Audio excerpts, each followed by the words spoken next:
As a result, it is my view that if a Supreme Court justice resigns tomorrow or within the next several weeks, or resigns at the end of the summer, President Bush should consider following the practice of a majority of his predecessors and not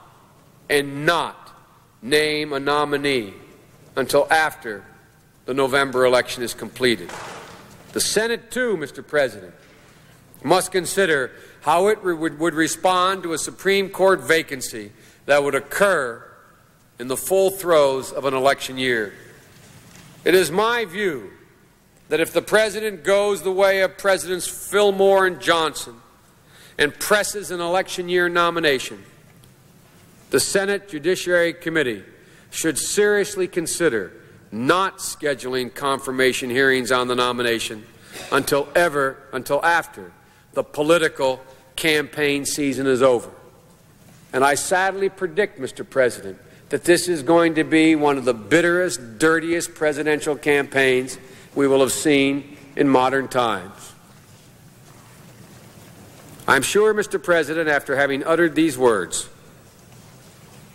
some will criticize such a decision and say there was nothing more than an attempt to save a seat on the court in hopes that a Democrat will be permitted to fill it. But that would not be our intention, Mr. President, if that were the course we were to choose as a Senate, to not consider holding hearings until after the election.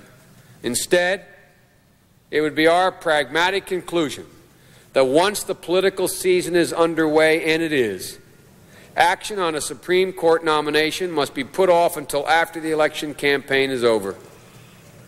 That is what is fair to the nominee and essential to the process. Otherwise, it seems to me, Mr. President, we will be in deep trouble as an institution.